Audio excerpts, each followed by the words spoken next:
What's up, you guys? Welcome to The Imagination, where everything you think is real. Today's episode to me is a very, very important episode that I am honored to share with you. I am featuring today Miss Sara Ybarra Johnson and her mother, Karla, who are going to walk us through a story based around the injustice done by both the justice system, but more so the CPS system, and how that works to help facilitate child trafficking, which is a topic that we've talked about a lot on this podcast. So without further ado, Sara, Karla, welcome to the podcast. How are you guys doing today? Thank you. A little nervous, it's never easy to do these interviews, but the truth needs to get out there and people need to know what's going on. People need to wake up. They do. And this topic, I've had one other podcast that discussed CPS, and it was very mind-bending just learning about it, because this isn't something I've been exposed to ever before either. I just thought it was a good organization that was doing a good job. And the worst part is stories like yours and the other person I interviewed, they're far from unique. So it's definitely a topic that I think more people are starting to look into. And I really appreciate you guys coming on, because there's nobody that I personally know that's more of an expert on this topic than you guys.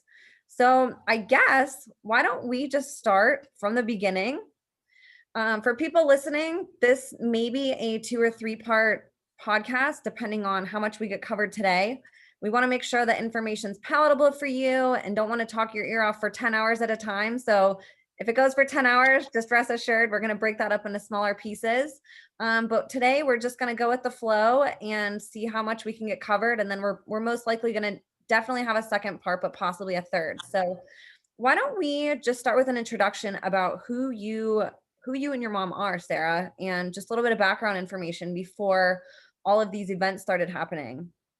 Okay. Well, I'm Sara. I'm 31, the mother of 4 sons, who the state unlawfully took. I don't have a criminal background.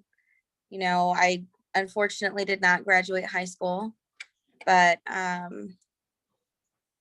most of my life, from age 18, and I'm going to be 32 this year, has been revolved around fighting for my children. So I missed a lot of my, in my case, my golden years, because those are, my childhood, everything. The bonding time with. Yeah, I missed those golden years. So stolen. So go ahead, Mom, introduce yourself. My mom doesn't want to be on camera, everyone. So can you guys all see her photo? Yeah, go ahead. You can use my photo. Yeah. Well, my name is Karla, and I am Sara's mother. Sara is my 4th child. We were just a typical family living in a pretty nice 4-bedroom home. It's 5 bedrooms. 5-bedroom home, excuse me. It was me, my 2 older daughters, Sara's younger brother, and Sara.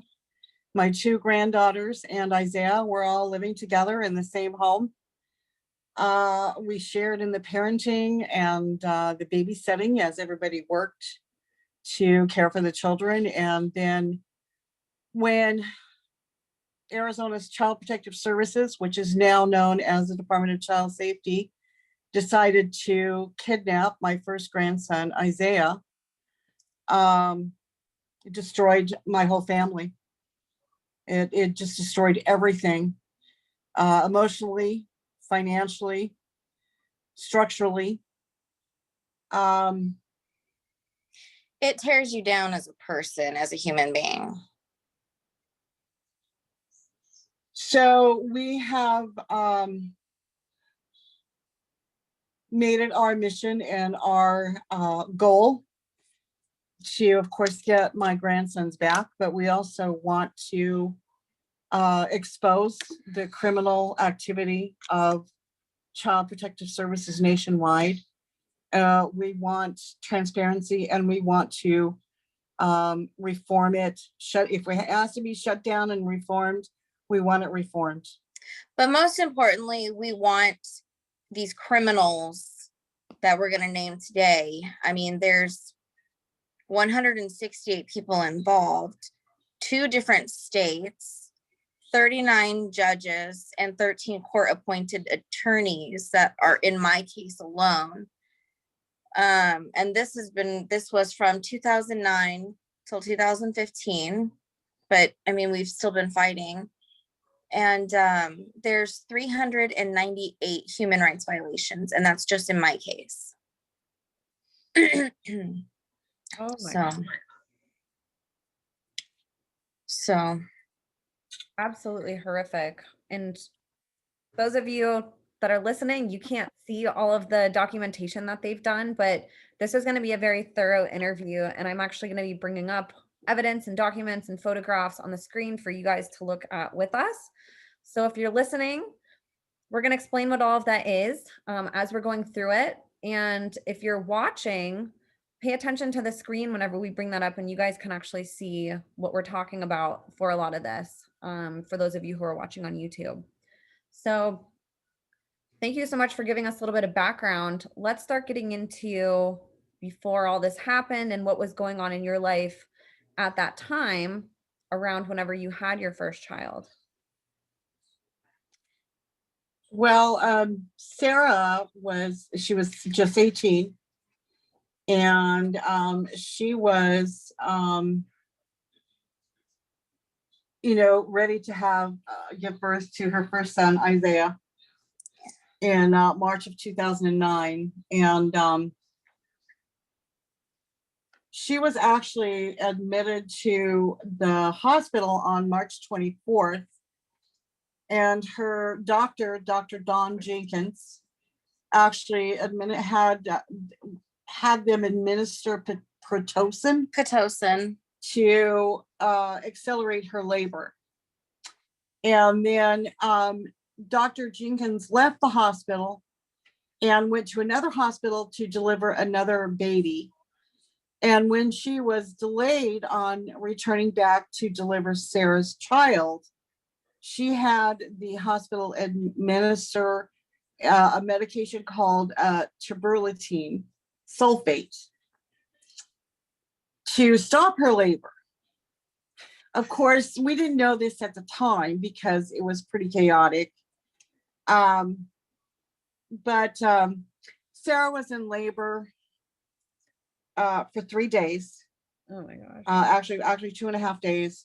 And Isaiah was finally delivered by C-section on March 26th.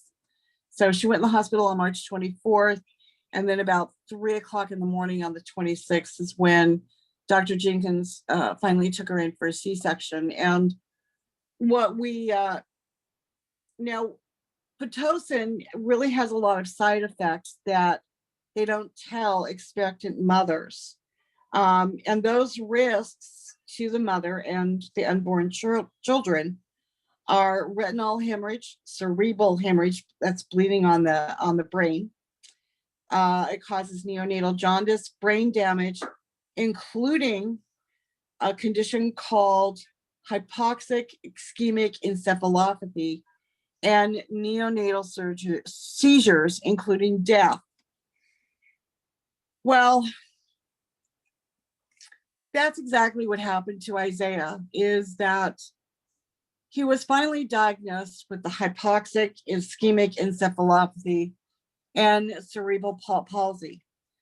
Now, everyone knows that cerebral palsy is a birth injury. So I knew the doctor had made a mistake. Do you know, are these drugs commonly used? Yes. Yes. Okay. They're very common. Okay. I knew that Dr. Jenkins had messed up because I saw Isaiah's head and he looked like, remember the old movie with Dan Aykroyd where they had the cones? I forget what it's called. The cone heads. Yeah. Yeah. That's what his head looked like. Oh. And I found out that the umbilical cord was actually wrapped around his neck twice. And he went into asphyxiation inside the womb because he was not getting any oxygen. And of course, he went into distress. And I told Dr. Jenkins, I said, you know what? You better get your checkbook out because you just messed up. Well, Dr. Jenkins decided that she was going to cover up her medical malpractice. And she called the social worker at the hospital. This was Arrowhead Hospital in Phoenix. And the note that we found, this was about 7 hours after she delivered Isaiah. The social worker note says that referred to patient by Dr. Jenkins for emotional support. Well, that's where Child Protective Services, and I'll just call it CPS, started tracking Isaiah because he was a medically fragile child.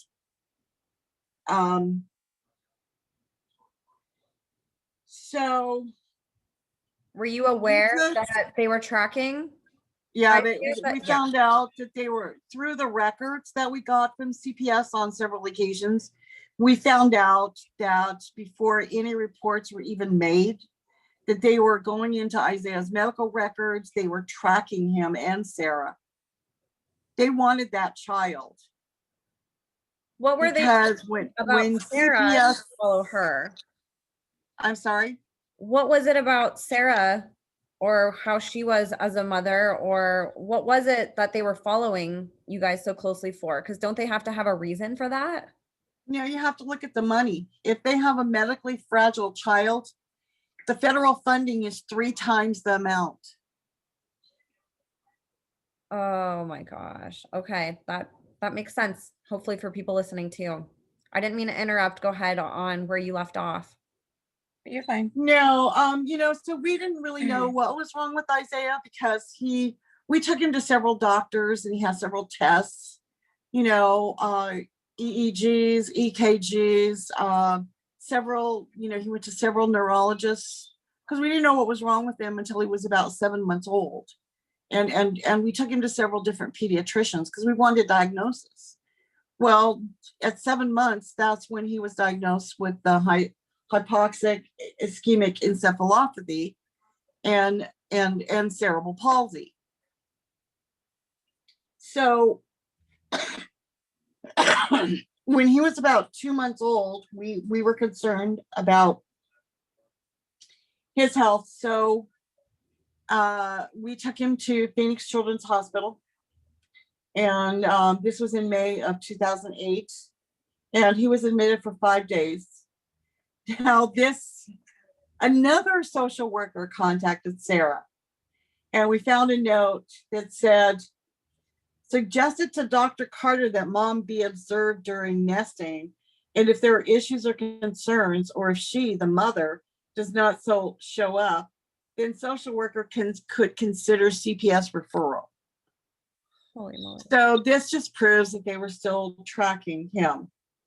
Now, what we found out later on was that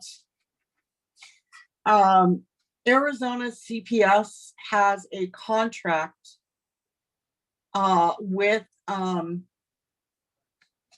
Phoenix Children's Hospital, and that is A5, Emma. Phoenix Children's Hospital gets paid $865 for every child they refer to CPS.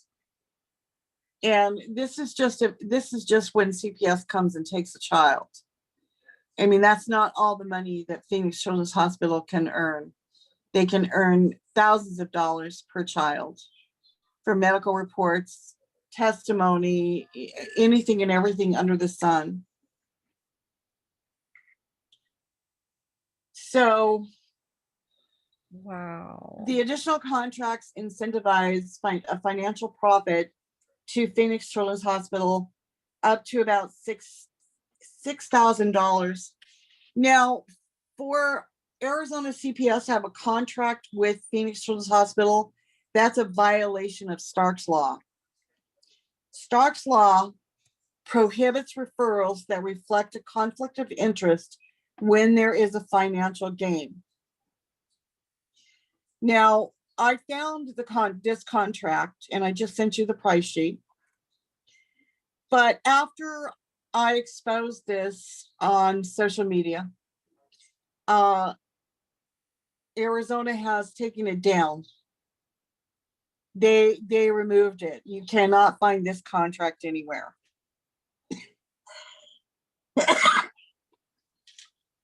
So they're hiding.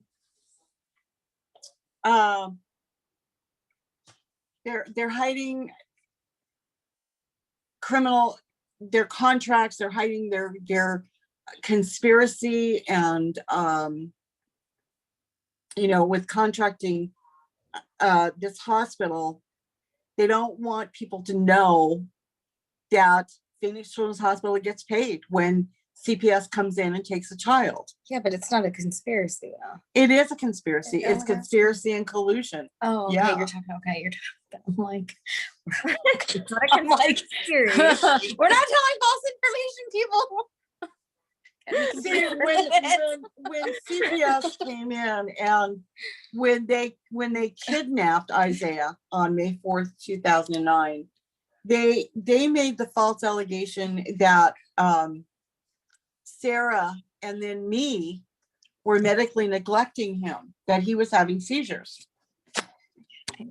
And now we weren't, especially Sarah, wasn't taking him to medical doctors, right? But in the records, years later, we found a note in December of 2008, which is like, what, 5 months, 6 months before they kidnapped him. And it was documented by a CPS worker by the name of Joy Taylor. And that is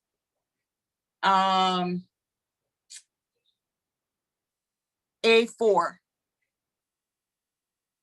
A4. Right. While I'm bringing And that up, what you're essentially saying and what I'm hearing is that CPS will track children once they almost get that child on their radar, that they have those issues at birth. And essentially they'll monitor you to look for any reason that they can legally take that child that fits underneath certain criteria, even if it's not necessarily true. They can claim that you're neglecting a child, even if you're not, and you aren't able to have a say in that. Is that essentially how that happens? Well, I mean, we found that to be right on with Sarah's case, with them taking Isaiah. Yes. Unbelievable. But in December of 2009 or 2008, 6 months before they took him, it says there's a note from this Joy Taylor, and that was A4, December 6, 2008. Data shows that Isaiah was seeing 2 pediatricians, 2 neurologists, and an eye doctor at the moment, as well as going to Phoenix Children's Hospital. He's registered with DDD, which is the Department of Developmental Disabilities and Healthy Families. So they knew 6 months prior to kidnapping him that he had several doctors. Unbelievable. And you guys can see that on the screen, right? Yeah, can you zoom in though? Yeah, good idea. Yep.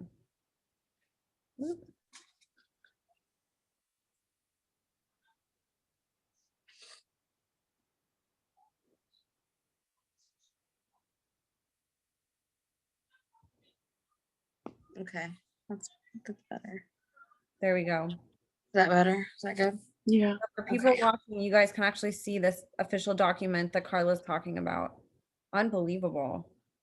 Now, what were the doctors, was anybody hinting at you of any type of collusion or saying, I mean, I know that they don't openly say that, but were there any clues that you guys had or things that made you start thinking around this time that, No. are these people working together on something, or were you? We had no clue, because we had healthy families coming into our home once a week. We had a worker from the Foundation from the Blind coming into our home once a month, I believe. And everybody always said what a really great job we were doing with Isaiah. And really, you're just trying to be good parents, grandparents, and find out how to help this child who had these unfortunate. Well, yeah, I mean, especially when the medical professionals can't figure out what's wrong with him. You know, I mean, they thought he was blind. They figured out he wasn't blind. They thought he was having seizures, but he wasn't having seizures. And then 7 months later, he's diagnosed with cerebral palsy and the hypoxic and ischemic encephalopathy. And he was having tonic spasms. He wasn't having seizures. And the tonic spasms is basically involuntary muscle movements. You know, it was kind of like having like epilepsy. He couldn't control it. Now, what about the doctor that administered this medication? Was there any, did you know at the time of, was this research that you did after where you were able to put these pieces together that, hey, I think the medication that he administered did this? Or were you thinking that it happened to be just a random birth defect in a sense that? Well, at first we didn't know why they were giving him anti-seizure medication because, you know, with the doctors, you know, there was Dr. Teodori at Phoenix Children's Hospital. There was other doctors that had given him brain scans. And then there was Dr. Chapman at the Barrows Neurological Institute. They were all consulting each other and they thought he was having seizures and prescribed phenobarbital, but the phenobarbital, what they found out was making it worse. And what ultimately the neurologist found out was that he only suffered seizures on day 1 of life. On the day he was born, that's the only time he had a seizure. So they took him off the phenobarbital. And it got better. But when CPS wrote the fraudulent petition to the court, they said, I took him off the phenobarbital. No way. Yeah. Oh, it's bad. It's bad. But now, in your documents I sent you,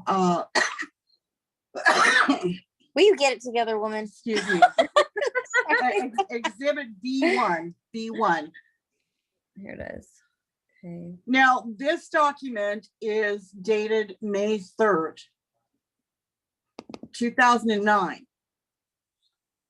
Now, what Rhonda Cash, she's a supervisor that absolutely hated me, and her subordinate, Jennifer Hagan, did was they sent this document over to Isaiah's pediatrician and lied to the pediatrician and said that they had Isaiah in their custody and they were not allowed to give Sarah any of Isaiah's medical documentation. No way. Does that zoom in anymore? Or is that as far as it goes? Yeah, I can zoom in more. Is that better?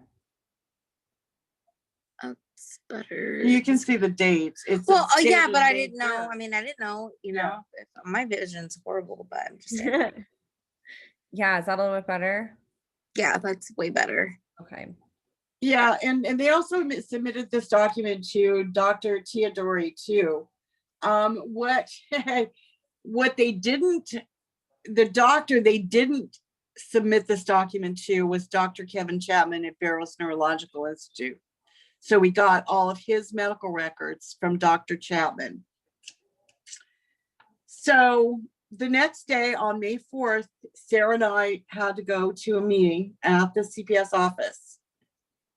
And what we found out years later was that one of the CPS workers had called the police department. They called 911, and I actually have the police report. And they said that there was a fight at the CPS office. Well, there wasn't a fight. there was 14 officers and 7 police cars that showed up that actually held Sarah and I at that office while a social worker and 2 other cops went to our house and took Isaiah. And they were going to throw me in jail. And they were going to arrest my oldest daughter, who had Isaiah at the time. But it was during that meeting, we took all of Isaiah's medical records with us because we had them all. Rhonda Cash told Sarah, she slapped her hand on the table, and I'll never forget it, as long as I live. She told Sarah, I don't care what medical documents you have for Isaiah. I'm taking your son because your mother has pissed me off. Oh my God. So And how then Rhonda Cash, how does that happen whenever CPS comes to a home to take a child? Did they force themselves into your house? How did that situation happen? Like what happened that day when that event took place? well, the Phoenix Police Department has a contract with Child Protective Services, and they're actually mandated to go help CPS take that child. They don't use warrants in Arizona. The only time they can take a child without a warrant, according to federal law, is if there are extended circumstances, if that child is in immediate danger. Well, it's obvious that Isaiah wasn't in immediate danger. But the police, instead of doing their fiduciary duty to uphold the law and uphold your rights to protect and serve the public, instead they help CPS kidnap these children. And the thing that's is we get wrapped up a lot in thinking that every single person within an organization that is corrupt.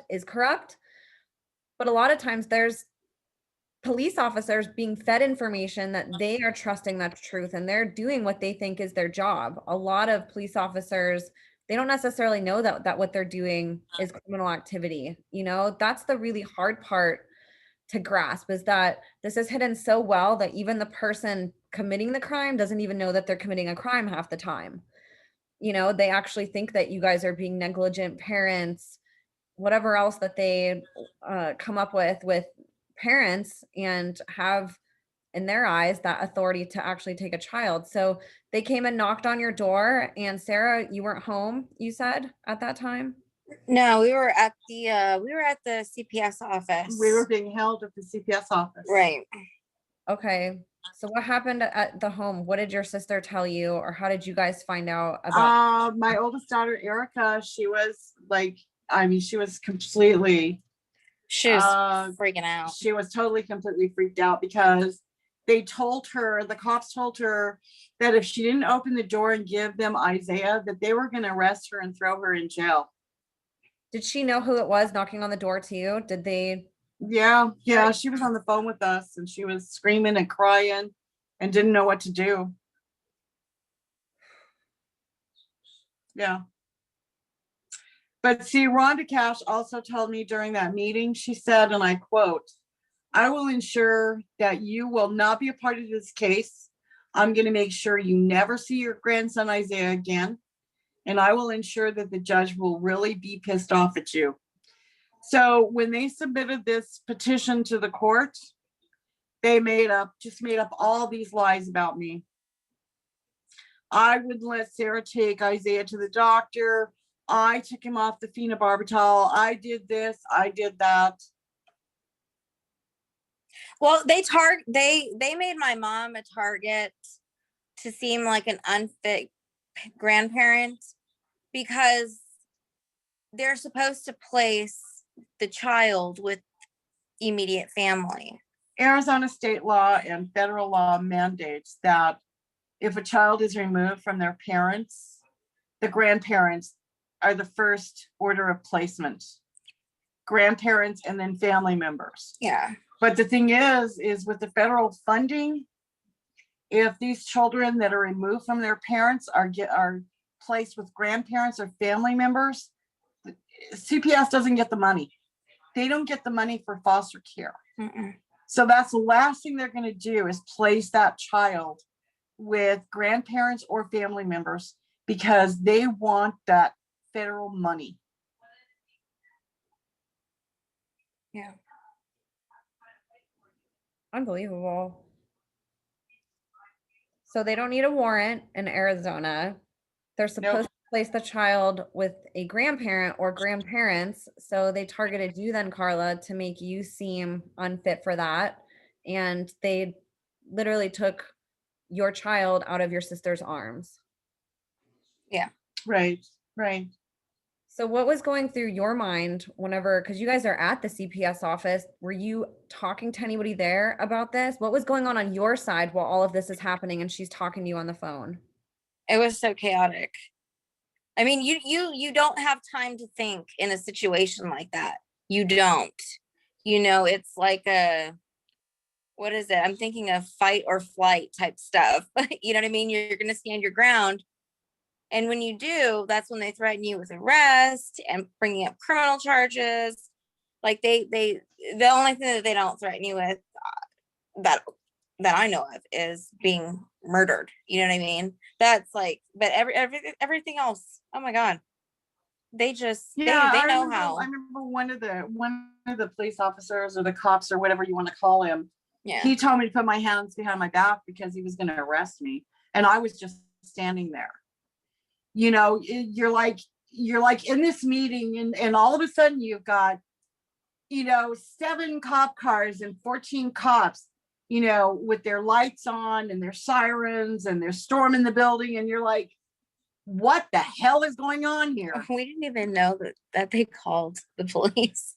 So it was the whole thing. And I had to fight literally for years to get a copy of that incident report where I found out because I couldn't figure out how the cops came to that office. And the police department, the records division, hid that report that someone had called 911 and claimed that there was a fight. But I got it. Hallelujah. Hallelujah. Now, the other thing is that our wonderful legislators, when it comes to their attention that some of the Arizona revised statutes actually protect the parents, they actually wipe it off the books. We have some legislators that basically work for DCS, our Child Protective Services. They're foster parents. They have stock or they're a stakeholder in a group home, a foster care group home and stuff. Back in 2009, there was a statute on the books, an Arizona revised statute that says that a child who is developmentally disabled, and Isaiah fit into that category because he had cerebral palsy, that they have to do a removal review. Now, as soon as they took Isaiah, I was on the computer, I was on the phone, and I was doing research to figure out what our rights were. Well, let's not forget how you laid in bed for like 5 days straight. I was absolutely devastated. I want them to know that that's what they did to you. Isaiah was my buddy. He was just my buddy. He was my first grandson. I had 2 granddaughters, but it was just different. Every grandchild is different. You have a different bond with each child. And with Isaiah being developmentally disabled, him and we just had a special bond. But anyway, because he was disabled, they were supposed to do a removal review before a petition is filed. And it says here, if the child has a medical need or a chronic illness, the review team shall include the child's physician or registered nurse practitioner. And if the child suffers from a chronic illness, at least one member of the team shall be a physician. A child shall not be removed unless a majority of the members of the review team agree that removal is necessary. If the child has already been removed, the child shall be returned to the home. Now, we filed a complaint with the Arizona Ombudsman's Office and we reported the fact that CPS did not do a removal review.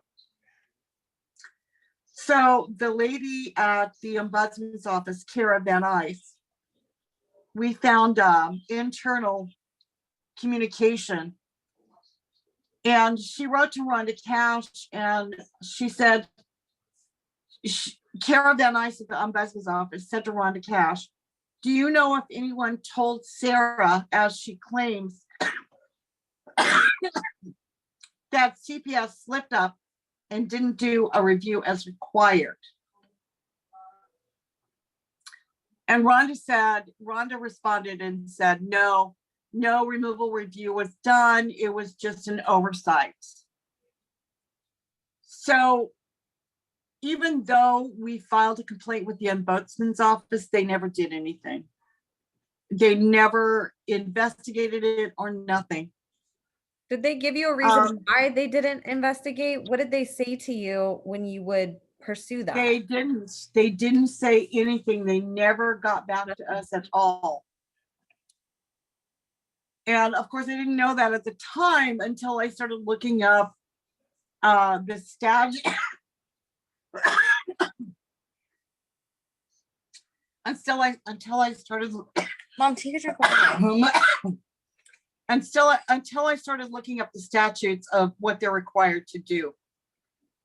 And unfortunately, I don't have those statutes in front of me.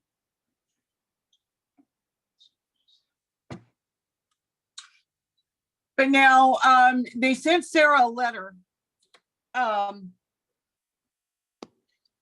16 days after they took Isaiah.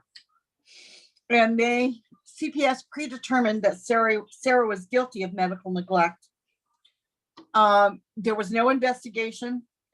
They didn't obtain any medical records. They didn't collaborate with any of his licensed medical professionals.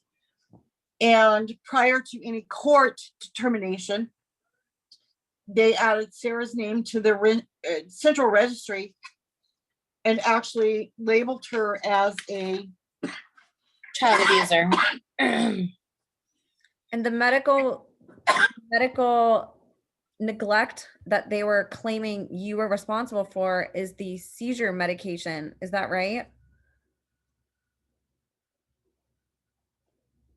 Sorry, could you repeat that?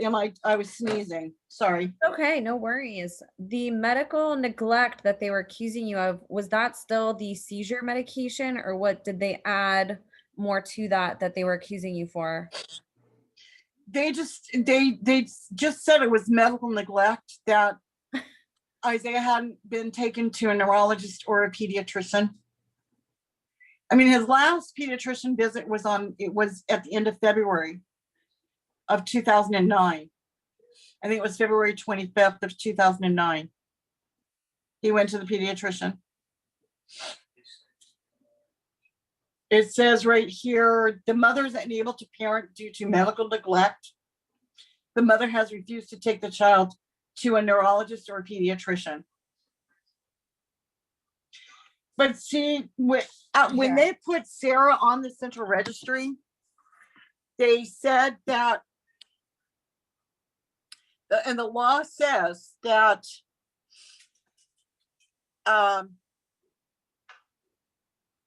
Sara had the right to a hearing before an administrative law judge to dispute her name being put on the central registry. Now, CPS denied Sara to have that hearing. What was the reasoning to say no? They said that the petition was already filed, or that her name was already added. The petition was already filed, but the petition was not filed. How did you find out that it was not filed? Because of the date on the petition.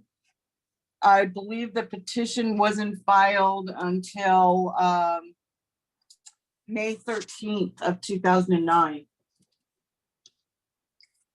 So they filed it after the claim said that they filed it.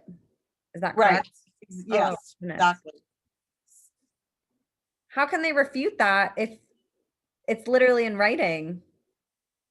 Because there's no accountability, because, you know, it's not just CPS, it's the judges let them get away with the fraud. The Attorney General's office. Everybody's in on it. I'm not They're all joking. in on All it. the agencies are in on it. You talk about it, FBI, the CIA, you know, man, you know, there's people that work in that were up there working, you know, I'm not talking about President Trump but people that have been up in the White House. Do you know what I mean? The Clintons, the Bush administration. Who was it? You know what I mean? Like, they're all in on it. I'm not saying every person is bad in the You have the agency. CPS workers, you've got the police department, The doctors, you've got doctors, you've got therapists. hospitals, counselors. They're all in on What it. we found out is that, like, Schools are in on it. every time in these dependency proceedings, when they have the parent go take a psychological evaluation. Sorry, mom does not. I just want everybody to know she does not have COVID. You know what I mean? Like, I promise we're good. But the doctors that give these psychological evaluations to the parents are not the client, the judges. Put it this way, I was told that I was not a party to my case. Me, the mother, I was not a party to my own case. Right. We have that. We have a document that says that, and we tried to file documents in the Court of Appeals, and the clerk told me that we can't file it because Sarah's not a party to the case. Yeah. And I asked her, I said, can you put that in writing? And she did. She did. I know these people, they honestly, it's like they bury themselves in their own sin. I'm not kidding. Like, what happens in darkness comes to light, people. You know what I mean? It always comes to light. Well, I appreciate you guys sharing some of these connections, because I think that that's one thing that I get a lot from listeners is they say, oh my gosh, after these episodes, your guests explain really well how things are interconnected, because that's the part that's really hard for people to think about. It seems that it couldn't be true because they don't know how to connect those dots. They hear that this group of people might be involved, or this organization, or these elite, right? But then they hear that it happens over here too, and they're thinking, well, how does that all connect? I think one thing that your story really does well is you guys have proof of these connections, not just through your documentation, but from what you've learned ever since this, you know. And I think that that's really important to bring all of that up, is because you have that documentation of it. And I think that's really helpful for people just to start to see how the big picture works and not have it be so daunting of a thought. You know, how does this all work together? I can't wrap my mind around that. Your case does a really great job with showing how this organization is involved and how they're getting paid by this organization. As you said earlier, follow the money. You know, that's what everybody should be thinking, is how much money is one child worth, you know, whenever you go through all of this. Right. And why would there be organizations and greedy people who want to kick back from that, who want to pay out, who want some type of a financial gain or a bonus on top of the money that they're already making to have a piece of this pie, right? This is a multi-billion dollar industry that we're talking about. This isn't just, corruption that nobody's benefiting from and just random events. This is a financial business. This is an underground industry. It's a black market, essentially, just like pharmaceuticals in a way. You do this, do this favor for me, administer this much drug or sell this many prescriptions, whatever it is. Doctors get kickbacks and we're well aware of that. Why wouldn't other industries have the same type of incentives, right? The part that your case does really well is helping to explain that. So go ahead where we left off. Like I said, I appreciate you guys connecting all those dots. It, especially in a state, it helps to see how even on a state level, this can all work together. Yeah. Well, this is something that I want your listeners to know. I didn't know this until I had my youngest son. When you are pregnant and you go into a hospital, and you give your child a birth certificate and a social security card, they become owned by the state that they're born in. That is very important for them to know. So the reason that I'll get back into this later. But I just think that that's so very important, especially if there's any of your listeners that have an open CPS case or they know someone and they're pregnant and they don't want this baby to be taken. They need to go in anonymous. Okay. They don't have to give reasons why. Go in anonymous. Yeah, that's what we did when Sara gave birth to her fourth son, Jaden. We went in, and because we found out with her second son, they have what's called a hit list that CPS submits to the hospitals if they know that that mother that had a prior child removed. They'll know if that mother is going to give birth to a second or a third child. They submit a document called a hit list. And so when she gave birth to Jaden, she went in anonymously. So if CPS contacts the hospital or whatever, then they don't know that she's there having a child. And we got to bring Jaden home for like 8 months. Okay. So mothers it's not a law that they have to give all that personal information whenever they check into a hospital. They can just be anonymous and not give any of that. Right. I think we use the excuse that, Sara was in a bad relationship and she didn't want the father to know that she was giving birth, so they just put her in as patient X. Okay. And is that every state you can do that? Are there any exceptions to? I don't know about that. I don't know about any laws that cover that, but HIPAA protects your privacy, but I guess obviously HIPAA has nothing to do with CPS. They have a way of getting around that. Obviously they do, because CPS was going into Isaiah's medical records before they even ever kidnapped him. So, going through documents. So in May 2009, they take Isaiah because they're saying that he was medically neglected by Sara and his family, right? So here we are, 17.5 months into the court case, right? And oh my gosh, I cannot stop coughing. Amy Cromer, a CPS worker, that's exhibit D2. I found a fax cover sheet dated October 26, 2010, requesting that they get Isaiah's medical records. So,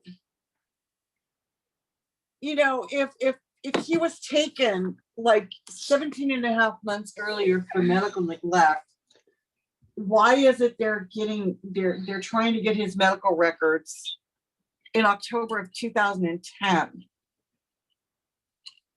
Okay. And then in December 2010, Exhibit D3, one of Sarah's court-appointed pretenders, and I'll tell you, they're not an attorney. Who? Well, you gotta They're name names. A pretender, Sandra Machado. She did note to the court that she says counsel for the mother has concerns with DES caseworkers' report, as well as the lack of production of the children's medical records. Now, so Amy Cromer from CPS requests those records in October of 2010. And then in December of 2010, they're still not submitted to the court. Well, you know what?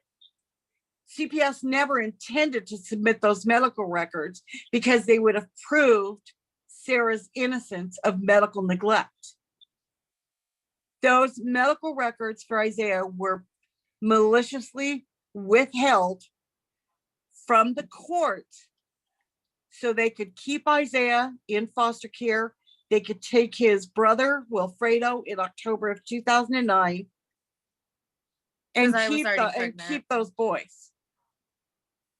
And the only reason they took her second son, Wilfredo, directly from the hospital Or you call him was Freddie. because they already took Isaiah. Now, if we step back a minute here, the very first minute entry written by Judge Kathy Holt. I don't know if I sent it to you.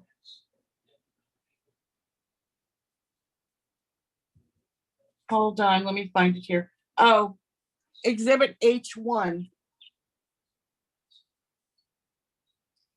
This minute entry is the very first court hearing that we had for Isaiah. And I'll tell you, I went to every court hearing with Sarah. Every single one. Hell or high water wasn't going to keep me away from these court hearings. Well, But May 13th of 2009, Judge Kathy Holt states in this minute entry, it is ordered, continue the child, Isaiah Emery Johnson, as a temporary ward of the court to prevent abuse and neglect. And that's on paragraph 5. So they took him claiming medical neglect, but now they're saying that they took him to prevent abuse and neglect. yeah, can you zoom on that, Emma, where it states, oh, I'm stuttering, where it states that, sorry. Oh, there you go. Oh, yeah. Clear as day. Yep. Yeah. So, you know, do CPS workers have some sort of crystal ball where they're going to step in and take your child away from you to prevent a possible abuse and neglect? And that's the grounds, essentially, if you had to sum it up, that's basically what they told you, right? There's no other reason other than an assumption. Right. Right. They didn't have any, when we went through all the court hearings, and I'm telling you, there was like too many to even count. Oh my gosh, it got so bad, Emma, that I mean, we got so popular in there. I'll put it that way. We got so popular in those courthouses that we had sheriff deputies and security from the courts watching us, going in the courtroom, supervising us. And when the judge wanted us out, or wanted like the attorney general, you know, or whatever, whomever wanted my mom out, they'd kick her out. I've been kicked out of a court hearing before. I mean, not because of anything that we do, because, you know, we're not disruptive or anything. But they know, I mean, I Mom stands her ground. I have been quite an advocate, and I have had no mercy exposing the criminal acts of these judges that are what you call legislating from the bench. You can't have mercy on evil. Because what they do in these courtrooms is they violate your due process rights. And one thing that the listeners need to know is that,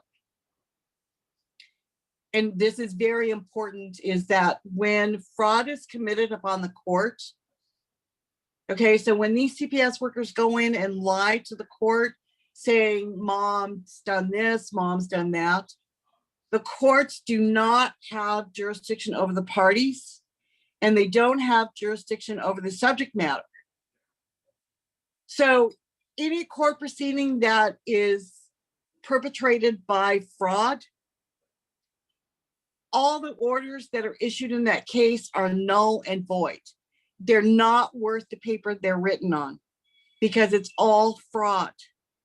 Just like the executive orders that Biden's out there putting out, those are all flushed down the toilet. They're all fraud because he's not the legitimate president. No, I'm sorry. I just had to throw that in there. Sorry. Biden's not my president. Just saying, it's a good point. Hey, this isn't your average interview.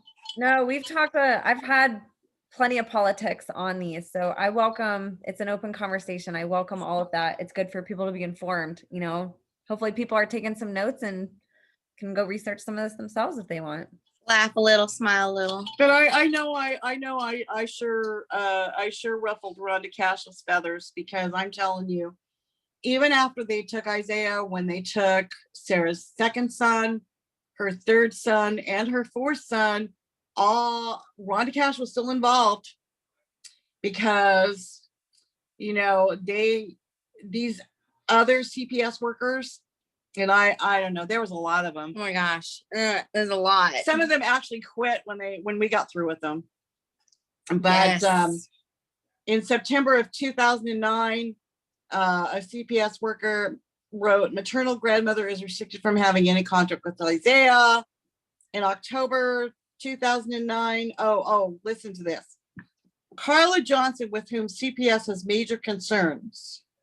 Maternal grandmother has not been shown to be a placement that would be consistent with meeting the child's needs and being a part of the CPS team.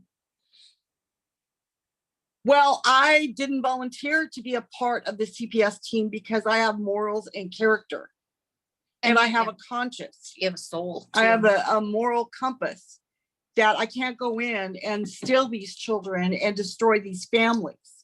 I never wanted to be a part of the CPS team. So, you know, and then here we go in September of 2011 with Sarah's third son, Josiah. CPS workers write, contact with his maternal family should be restricted.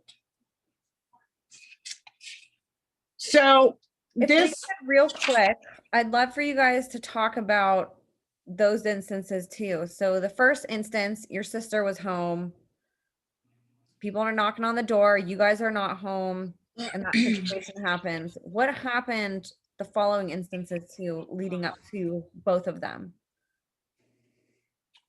You mean when they came and they took the second when they took Freddie? Yeah. Oh, we're gonna call him Freddie. Perfect. Well, they took Freddie directly from the hospital when he was 4 days old. Oh my gosh. I had to, and I begged for my they just said neglect. Yeah, I begged for them to keep him in the hospital an extra day because they were gonna take him. You had no idea that they were gonna come take him. No, I knew. Because to get me away from CPS, my mother and my OBGYN petitioned me into the psych ward because my baby was not losing weight. Or gaining weight. Gaining weight. Gaining weight. I'm so sorry. Sarah was so stressed out that I had a conversation with her OBGYN, and we decided to kind of put Sarah in a retreat somewhere. I wanted to die. Are you kidding me? I wanted to die. I wanted to kill myself. Okay. I mean, like, your viewers need to know the truth. This will, you know how many parents kill themselves over this? Every single day. I'm not going to shy Mothers away and- from mothers saying and that. fathers do. They commit suicide. I'm not, I want everybody to know this is the cause and effect of how evil it is all the way around. But I remember going to the hospital to visit Sarah when she gave birth to Freddie. And I saw these evil social workers coming out of the hospital. And they stopped me and told me that they were going to take him because they had Isaiah. Yeah. And so now when they took her second son, now they're claiming they come up with these false allegations that Sarah's got mental health issues, she's got Substance abuse issues, they're and domestic violence issues. So now they're just pouring on these. And these are standard though. These are standard allegations that they give everyone. Yeah, they're pulling all these allegations out of their butt. They're There was never anything that they could back it up with. It was just an allegation. You were never accused of these crimes. This was never something that. No, the thing I think no, you were accused. These were allegations made against you. Yeah, I understand that. But they never had any evidence to. Right. You were never like substantiate the allegations to make them true. Right. But with my second born, Freddie, the father he has a criminal background for drugs. But wait. So after they take Isaiah or Freddie from the hospital at 4 days old, we find a internal communication note from one CPS worker that says, that there was substance abuse, and she didn't understand why they were taking him because his what's that test they give you after they give the baby? The urine test, the drug test. They give the babies a test after they're born to check for drugs and stuff. None of my children have been born with any drugs. And he tested negative. So I'm just saying that's probably what could have. But she didn't understand why she was being asked to take this child because he didn't test positive for any drugs. And this child didn't have, did you take the same medications this time? What do you mean? No, Sarah had a different doctor because after I told Dr. Jenkins to get her checkbook out for the medical malpractice, she closed her practice and moved back east and opened a practice back there. It doesn't mean so that Sarah had a different doctor when Freddie was born. Okay, so you didn't get administered the same drugs while you were giving birth that No. Time. So this child was born completely healthy. Were there any issues? No, not with my last three. So they didn't even have that. Was with Isaiah. Okay. So this was simply because your firstborn, they had those allegations against you. And so it was an assumption that because they alleged that against you the first time, that made you an unfit child for the next children, which also made your mother, Karla, unfit because they had allegations against her too, correct? Right. Well, they just made them up. Well, okay. Exactly. It wasn't something you were convicted of. It's something that they were alleging. Right. All the allegations were false. Me and my mom don't have criminal backgrounds. See, when we went to trial, because CPS filed a motion to terminate Sarah's parental rights to Isaiah and Freddie. Okay, when we went to trial, CPS had absolutely not one single medical doctor get on the stand and they never submitted one single medical professional's documentation that ever proved that we medically neglected Isaiah or that he was having seizures other than on day one of life. They didn't have anybody testify. One social worker and then my ex-friend of over 10 years, Sandy Gouger, testified, and that was it. And this, I know that you don't want to talk about every name and every situation. So if this is something that you're unable to talk about, that's totally fine. Wanted to ask though, you did bring up the father. Are you able to talk about the father's role in all of this? And Yeah, I can talk about it. okay, perfect. I'd love to share that too. I'm sure people after you said that are wondering if he stepped up and you know how that situation went too. No, if anything, it was the total opposite. He was actually holding my son over my head. You know, he was the type of person that normally you see it with women. I mean, I'm nothing against women, but I'm just saying, like, you know, like on social media, you'll see, you know, like the moms or even dads do it too. But I'm just saying, like, I'm trying not to, I don't want to get hate from your viewers. I'm not trying to be mean, but like I know some women that have done this. They're used, if you piss, children are used as like a leverage, a pawn or there leverage. you go. Thank you. I'm sorry. I didn't want to get hate. No, I'm sure everybody listening can relate to what you're saying and say, oh, I've seen things like that too. Yeah, I mean, you know, that's what he was doing. And so was the grandmother, his mom. I mean, they were willing to do anything as long as they got the child. Well, yeah, but see, when they took Freddie, when they kidnapped Freddie, we really wised up real quick. So after they took him directly from the hospital, we had to go to a meeting again at CPS. Well, we learned that now we had to record everything. So what happened during that meeting is important to note to the listeners that the CPS workers told Sara they demanded that she go to family court and sign away her parental rights and give the father full custody, or CPS was going to take that child. And we have it all recorded.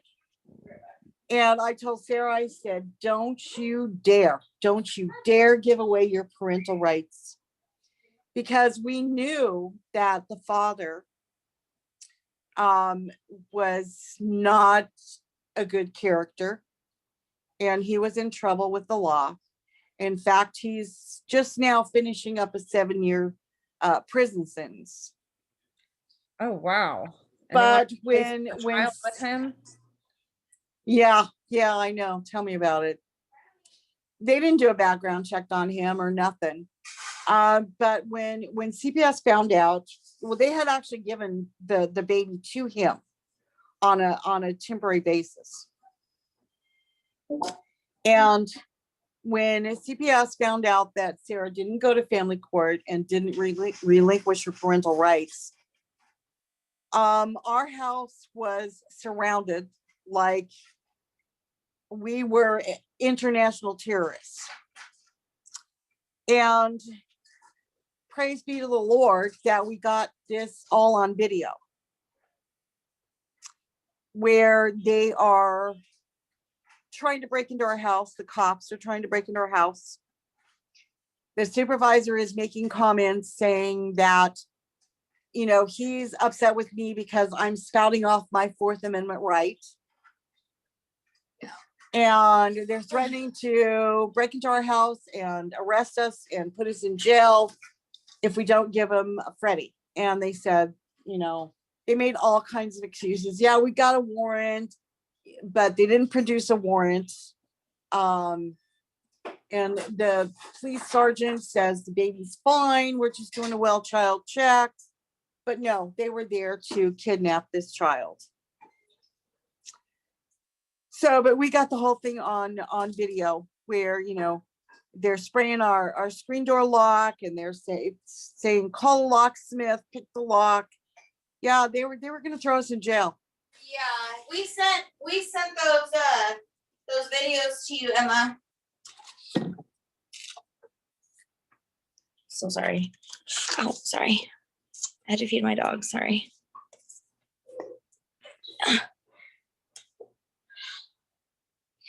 So what else? Ouch. What else? And so that was the second kidnapping. What happened with the third? Well, sometimes parents have what you can find like an underground railroad, so to speak. And I had met this lady on I don't know, it was through Facebook or something. And She turned out to be psycho. I decided to take Sarah to Oklahoma to give birth to her third son. And we went to Oklahoma and there was complications. But my son was born healthy, no medical issues. You know what I mean? Yeah, she started leaking amniotic fluid and stuff. And the doctor had decided to deliver Josiah, but wanted Sarah's medical records from here. And unfortunately, Sarah was taking anxiety medication because of what CPS had done to her. Well, those three little letters, CPS, alerted Oklahoma. So Oklahoma contacted Arizona,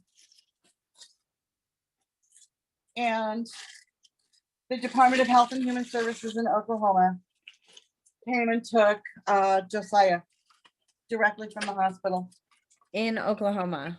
Yeah. in Oklahoma. And that was in June. And they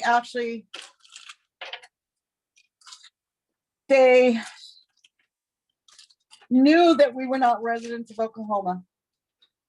And they knew that they didn't have jurisdiction, but they held us out in Oklahoma until September, until I finally put my foot down and I said, no, we're going back home to Arizona. But by this time, they had contacted Judge Christopher Corey, Coury, that didn't like me either. And so Arizona took over the court proceedings. But one thing that is noteworthy is that when Judge Christopher Coury, and this is exhibit F3. F as in Frank. F as in Frank, Okay. yeah. I thought you said okay. I thought you said something else. On May 16th of 2011, he wrote like, I forget how long the minute entry is. It's several pages. And this minute entry dated May 16th of 2011 is the one and only document we ever received from the clerk of the court. But anyway, the judge, when he unlawfully terminated Sarah's parental rights between Isaiah and little Freddie, he writes in here, termination of the parent-child relationship would benefit the children because these children are adoptable and in an adoptive placement.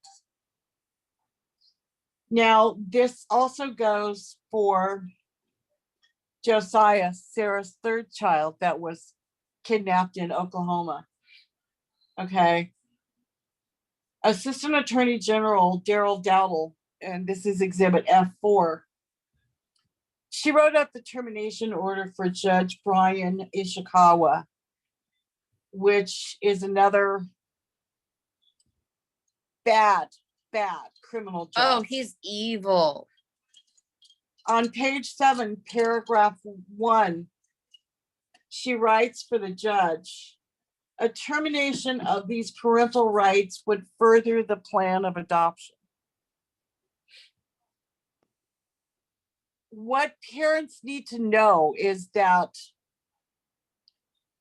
once CPS kidnapped your children, takes your child, your son, your daughter from you, and wants to drag you through the court process, they immediately place that child in an adoptive home.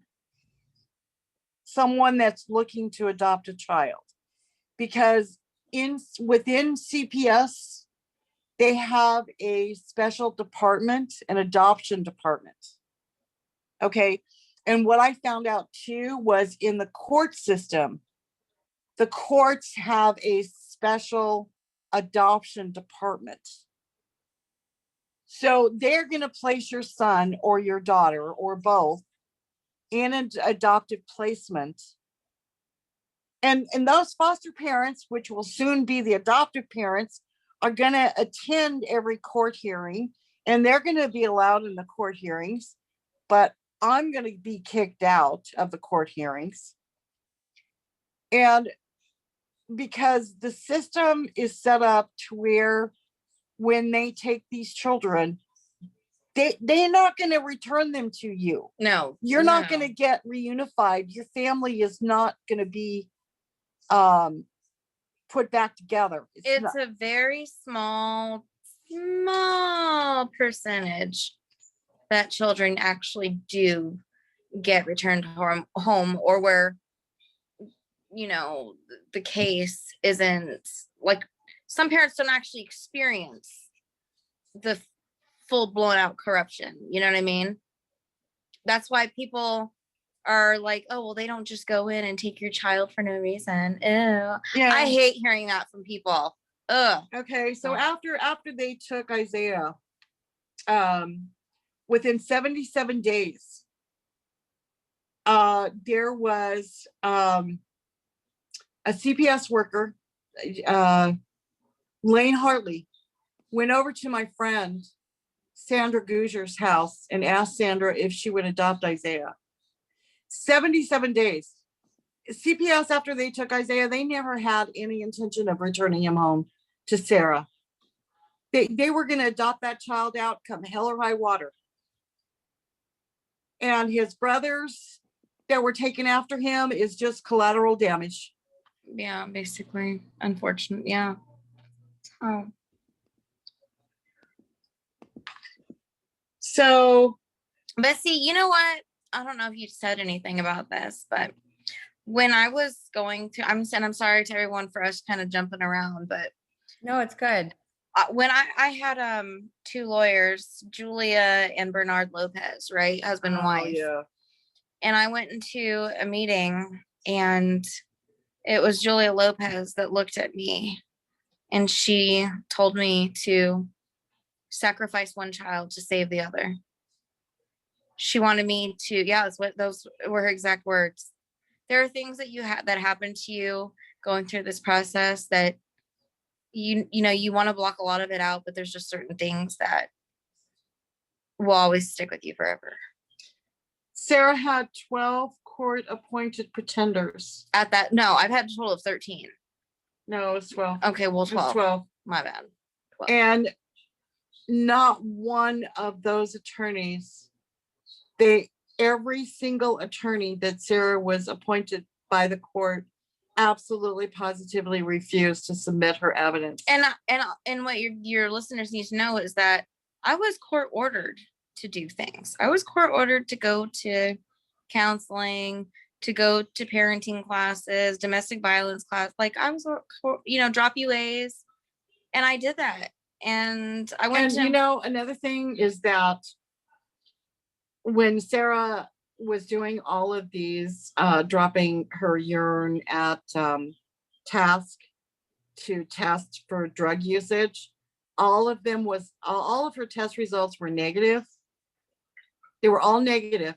But when Amy Cromer, the CPS worker, got on the stand, she sat there and lied, and she said that Sarah did not exhibit one moment of sobriety during her whole case.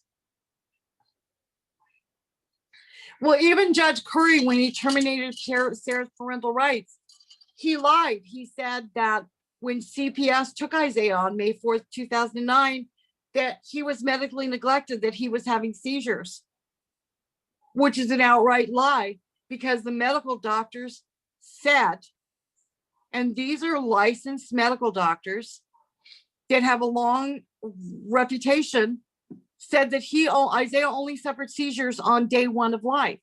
So all these judges are still on the bench. Yeah. You know, and on June 6th of 2015, we went to a court hearing for Sarah's last son, Jaden. And Sarah was telling Judge Joan Sinclair about her fiduciary duty to uphold the law. And the judge got really mad at Sarah. And Judge Joan Sinclair told Sarah, I'm going to terminate your parental rights. And Sarah asked her, she said, well, where's the evidence to terminate my parental rights? And the judge looked at Sarah and said, it's not a matter of evidence, ma'am. So Judge Sinclair knew to terminate Sarah's parental rights, just like the other 3 judges knew, that you don't have to have evidence. You can just do it because nobody's going to make you hold you accountable for anything. You can do whatever you want on that bench. Yeah.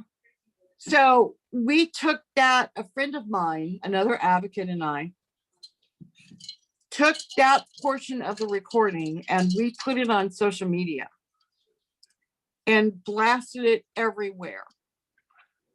Well, guess what?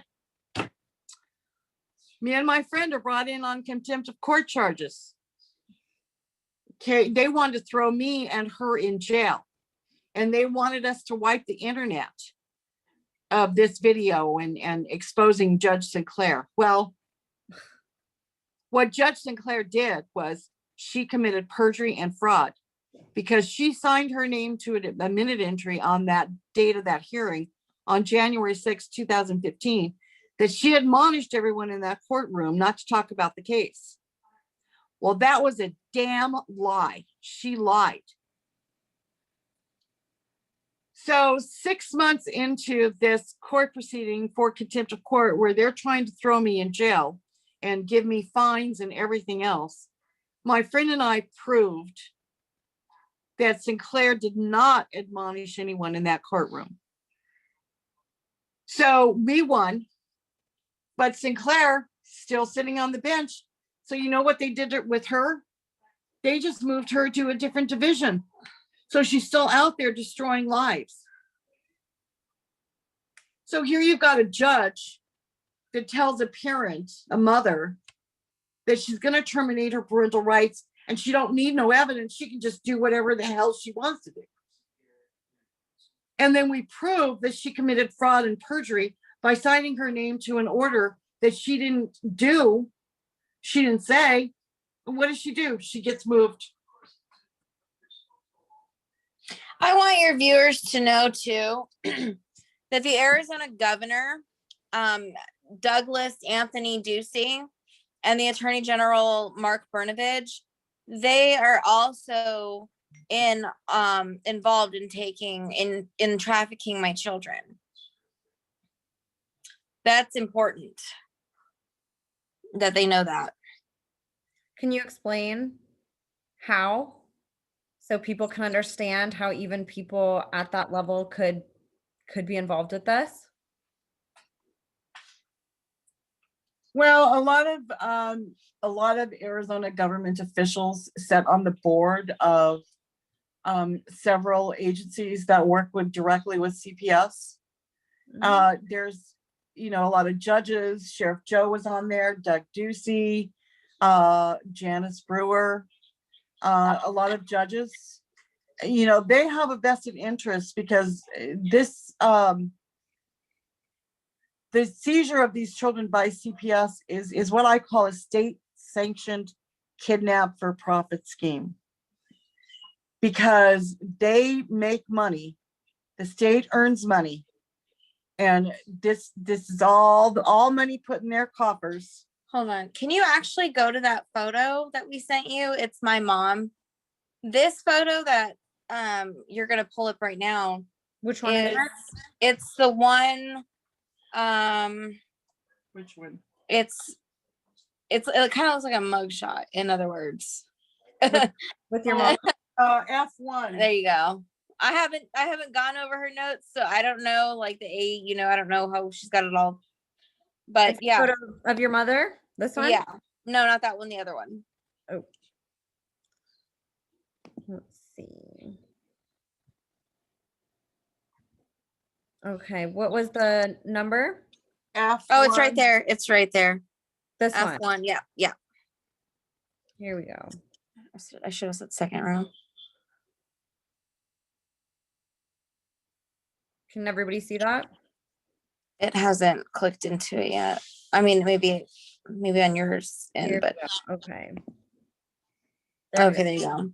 If you zoom in, okay, so this is a bolo. Be on the lookout. This is in every court in the state of Arizona. And my mom was shown this by I tell you, God has angels.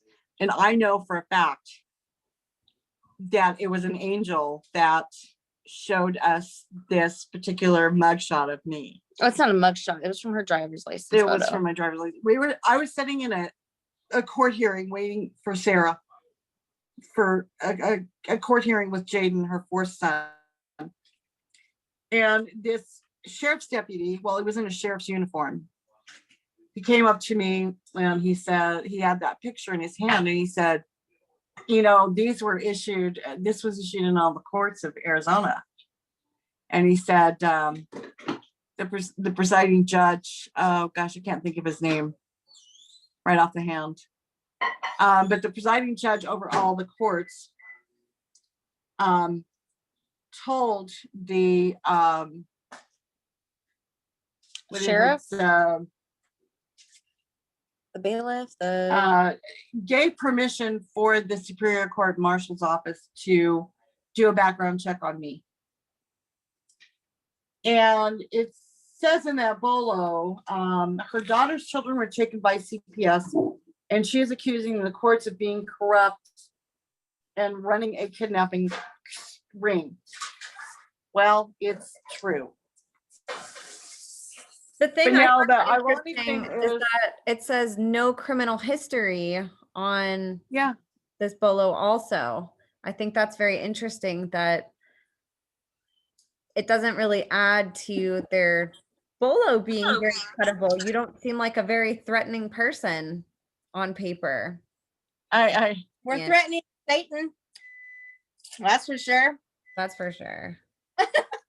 words are very powerful. Words are more powerful than a bat or physical violence. Mm-hmm. Absolutely. When you speak the truth, all the cockroaches run and hide in the dark. But when I decided to follow up and see who this sheriff's deputy was, and I don't have his name in front of me right now, because this was back in 2014. But I called the sheriff's office. I wanted to talk to him. And they told me that they have no such person by that name that works for the sheriff's department. Wow. So I know, I believe, and I truly, in my heart of hearts, know that it was one of God's angels that posed in that uniform and showed me that document to help us. Now, can you explain a little bit about what a bolo is for people who that might be kind of new to? It looks a little bit self-explanatory, but I'm sure that there's, reasons why they created this. And would you be able to explain too where they would put this so people could recognize you?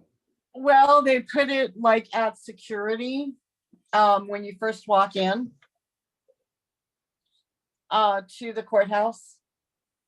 Because if you look at the bottom of that picture, let me pull it up on my computer. It says that if you see this individual, well, contact your supervisor and Inspector Finsky or Safran should you see her enter your facility.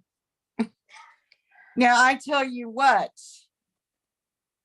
I cannot be an advocate or attend any court hearings for any other parents because I immediately will get evicted out of that courtroom.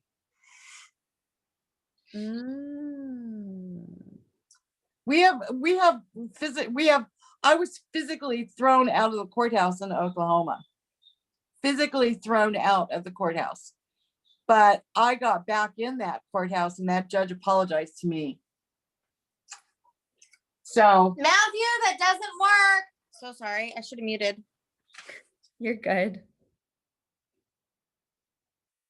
Okay, sorry. Our the shower handle to turn the water on was coming loose this morning, so yeah, can't use that. Unfortunately. For sure. Yeah. So essentially, this, if it is put up on a door in a facility that you're entering that could be doing a trial or a hearing, this gives them the right to basically throw you out of the courthouse so you can't participate in those hearings or trials. Is that correct? no, it's actually this photo is actually at the security when you first walk into a courthouse. It's not in the individual courtrooms. But by this time, most of the assistant attorney generals who are prosecuting these parents in these dependency actions, they know who I am. I mean, I'm like a household name in Arizona because I've really exposed a lot of judges, especially in Sarah's case. And so then this paper, they can take you out of the courtroom so you can't, say, be a witness or take the stand. Well, I mean, I wouldn't be asked to take the stand, but I would certainly be there to listen and, capture any criminal activity by the judge. Okay, so after this came to your attention and this person that doesn't seem to have any records anywhere showed you this, what happened after that?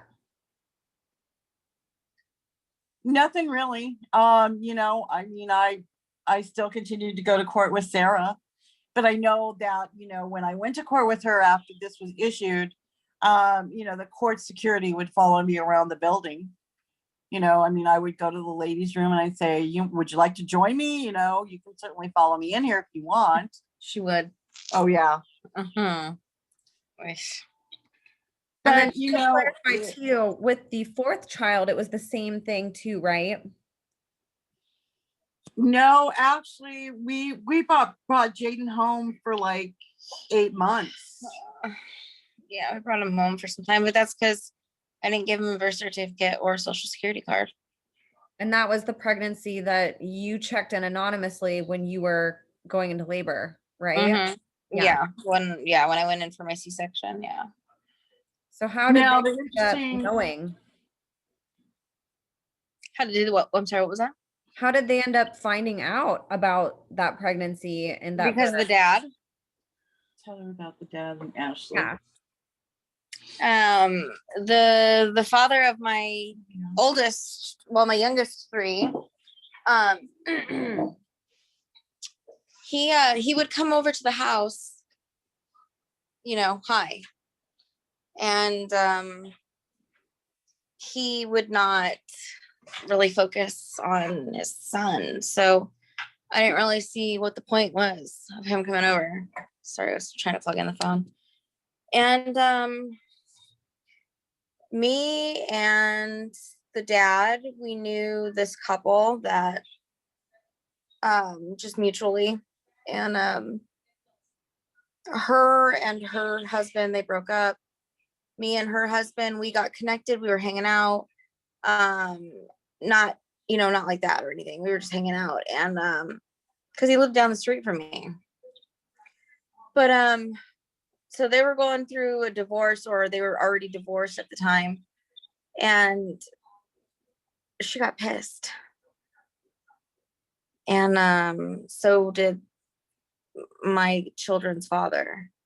So her and their dad got connected and they called in a false CPS report on me. And she admitted that, and we presented that message. It didn't mean anything. So the dad is actually the reason why he's gone. Unreal. I know. And I just found out today he gets out of prison in 5 weeks. And I don't need to, you know what I mean? Like, it's just hard to think about that when, parents can just be so malicious and so evil towards their children without realizing that they're doing it to their child. They're not just, they're. You told her that Ashley told you in a Facebook message? I didn't tell her what the Facebook message said. I just said that Freddie and Ashley were in on it together. Well, Ashley admitted that she was going to call CPS on Sara. Yeah. And the thing is that when Ashley called CPS, the only address she had was our old address that we had moved out of because, with this court case fighting for so long, I mean, we spent thousands of dollars. And many hundreds and hundreds of hours doing research. Sure. And filing documents and stuff. And CPS actually went to what the allegations were now was that Sara was using heroin while she was pregnant. They never observed the child. And when Ashley called CPS on Sara, Ashley had our old address that we had moved out of 6 months earlier because we had lost our home. We had to do a short sale on our home because of, fighting this court case. And what happened was this social worker named Michael Messinas, Sara was getting medical assistance and food stamps at the time. He went into Sara's records and found our current address.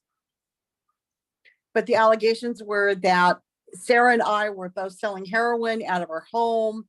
Sara was using heroin while she was pregnant with Jaden. But of course, they didn't have Jaden's name. But, I found the documents that proves that he admitted that he went into Sara's medical and food stamps and got our current address.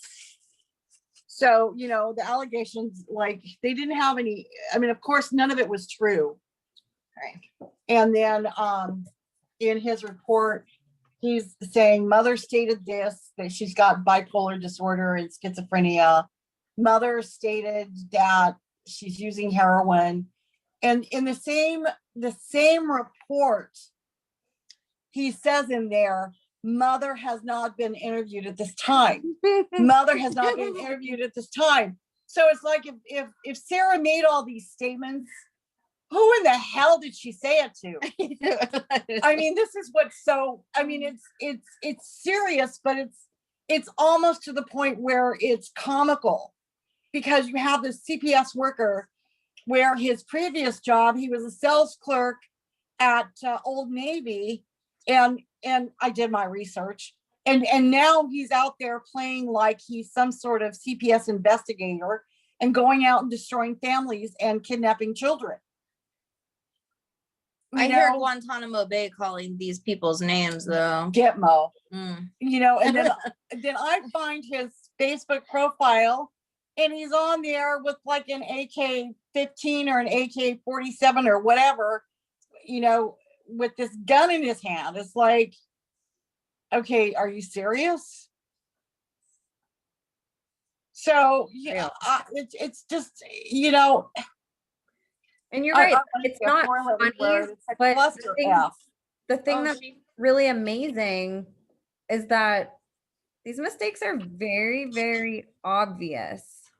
It's not like it's hard to see these things being true when they're actually written down and said to you or recorded. That's the part that gets me is you have literal documentation of all of this, and still the evidence doesn't even get looked at. It's just literally that corrupt is all I can say. It boggles my mind. That's the part for me where it's like, it doesn't take a rocket scientist to read through this. I don't know anything about law, but I can even read through this and say, this doesn't make sense and this doesn't make sense. So to have that in a court of law and to have them not even present that information, overlook information, make these mistakes, this date doesn't line up with this date, this statement doesn't line up with this allegation. It's just very unreal to me how this is happening and people aren't talking about it. Yeah, Sarah had 12 court-appointed pretenders. And there was, I think, 23 judges, I believe. No, it wasn't 23. And yeah, I'm pretty sure it was 23. It wasn't judges. 23. I counted them. Sorry, mother-daughter tit for tat thing. I'll go back and look at my list. 12 court-appointed attorneys. Now, the thing is that Sarah, we documented 88 motions to the court, and Sarah submitted her own evidence. We submitted 88 motions, requests, and notices to the court. These judges ignored 32 documents, denied 21, and struck 8 of them directly from the record. I don't even think we're halfway done telling you guys like everything. Oh my gosh, I know. Even on the notes that you sent me, we're only about halfway through that, and there's still so many documents. I'd love, before we got on this call, I think this is a good place to insert this too. Before we were on the call, you guys enlightened me on some really mind-blowing facts about CPS that I didn't know, and I'm guaranteeing people also don't know about what it actually is and what they have permission to use the children for within the organization. Oh yeah. Okay. So when I was doing my research, I found out that DCS is our Child Protective Services is actually a privately held company. And that is exhibit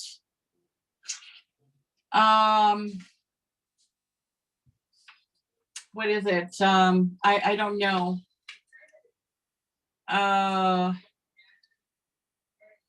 But anyway, they are a privately held company. And it says right here, Arizona Department of Child Safety is a privately held company in Phoenix, Arizona, and is a single location business, which is not true. Oh God, they have them everywhere. Okay. Now, with them being a privately held company, they actually have a contract with the state of Arizona. Let me find those exhibits that I sent you.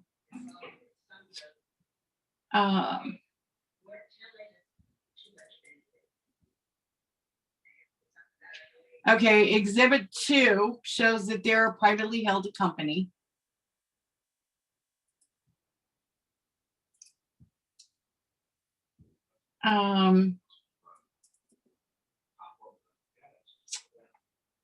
Unbelievable right there. Look at that.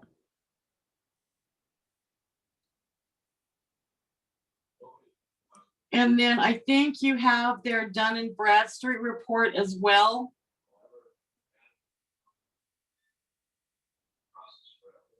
Let me pull up my email. Well, while she's doing that, Emma, I want to just thank you again so much. I mean, this is just, I mean, I don't think I could thank you enough. You know, you're giving parents, because I'm telling you right now, I've struggled over the years trying to get my voice heard. And I mean, Timothy Charles Homeseth, I'm pretty sure maybe a lot of your viewers might have heard of him. he's with the Pentagon Pedophile Task Force, and he did 3 articles on my case.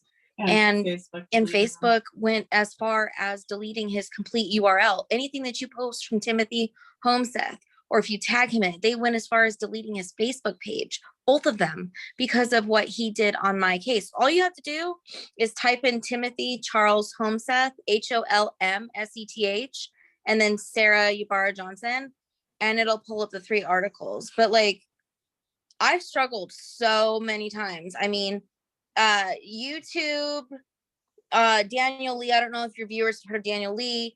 He he's been reporting on what's been going on in the government for, oh my gosh, for a long time. And you know, they took that video down, and I've had Twitter, Instagram, Facebook just smother me with censoring and Cancel culture.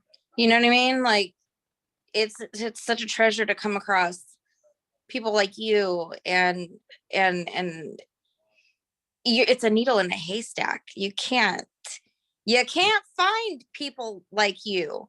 It's so hard because there's so many wolves out there that are, You know, now another thing is too, how many businesses actually have a Dun and Bradstreet account? We actually got together and we spent the money and got the Department of Child Safety's Dun and Bradstreet report. That's exhibit number 3.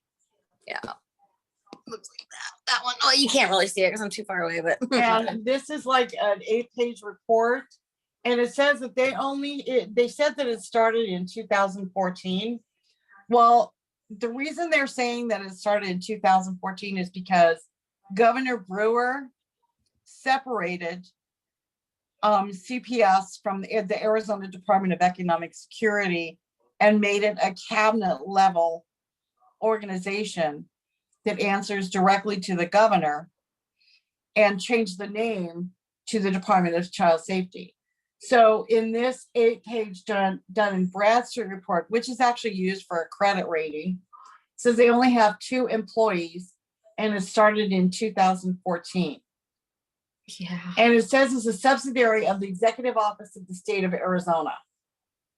Oh yeah, and something else your viewers need to know: CPS has a quota that they have to meet, taking a certain amount of children every day. No way. Yes. I believe, mom, correct me, I believe it's 39 children a day. Yeah. Is that just, you can find that openly? Mom, where did you find that? Brandy, I don't know where I found it. Sorry, my dog's like. Now, if you Anybody look, listening finds it, send it over. I'm gonna dig into that too. That's 39 children a day. That's countrywide, or is that just in your state? No, that's my state. That's just your state. Yeah, but they're taking way more children than that. You gotta see, now exhibit number 4 says that this is why they do it. They do it for the money. Okay. So exhibit number 4, I pulled this information a few years ago, and it has since been scrubbed from their website. No way. But chapter 7, section 22, exhibit number 4, strong. I captured this information back on July 19th of 2013. And now they've scrubbed it. You can see the picture below that they've scrubbed it. So it says here, Title 4E is a major component of funding for the division. Arizona receives approximately $180 million annually for Title 4E funding. Holy smokes. Now, they also, our federal government have given them a employer identification number. So this information is scrubbed from the internet.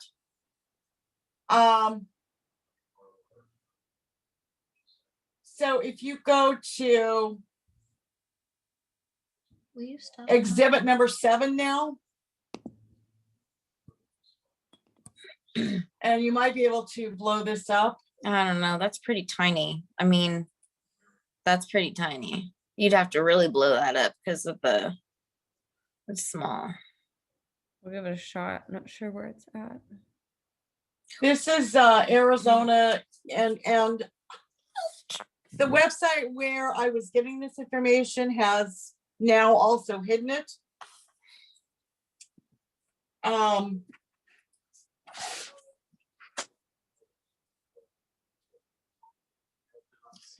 Will you stop crying, Brownie? My dog's over here just crying and crying. Earning history by state. So the incentive payment program. Right. So Oh my goodness. you can look here and it lists every single state of what they earned from these financials. Arizona's the third one down. If you go over to 2008, you can see that Arizona and the way these bonuses work is that adoptions have to meet like this baseline. And then each state that surpasses that baseline of children that they adopt out, they get bonuses. Okay. And this is just one sheet of figures. But in 2008, Arizona got a bonus for adoptions of $499,200.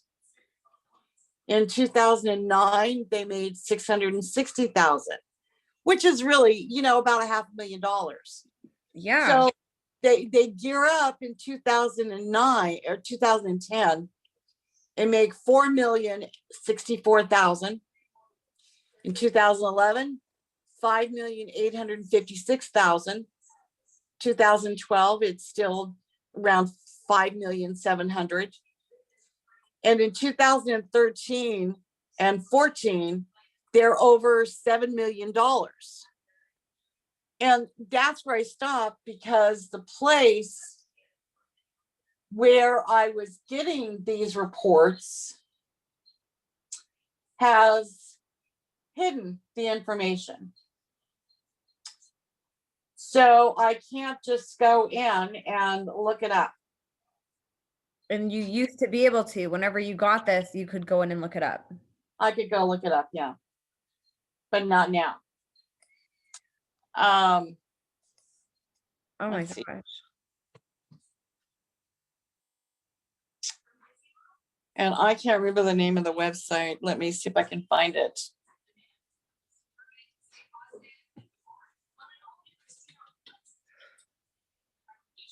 In Arizona, it looks like makes a lot more money every year than a lot of these other states. Oh, yeah, the website is N as in Nancy, D as in David, A as in Apple, CAN. So sorry. Yeah, this is a website where they are supposed to track all these numbers, okay? But they've hidden it, so now I can't go in and just pull it up. Unreal. I know. There's so much information that's in these documents. No wonder we've been suppressed all these years. I mean, whatever you want to call it, silenced. Ugh. Yeah, I really appreciate you guys shining light on this. It takes my breath away just even seeing that this exists. And for those of you that aren't looking, you guys should definitely jump on YouTube and just look. It might be a little bit small, and but you can zoom in and just see the best that you can that this is actually a real document. And it documents literally over a decade of incentives that states have won by the state, by the dollar amount, and it is shocking.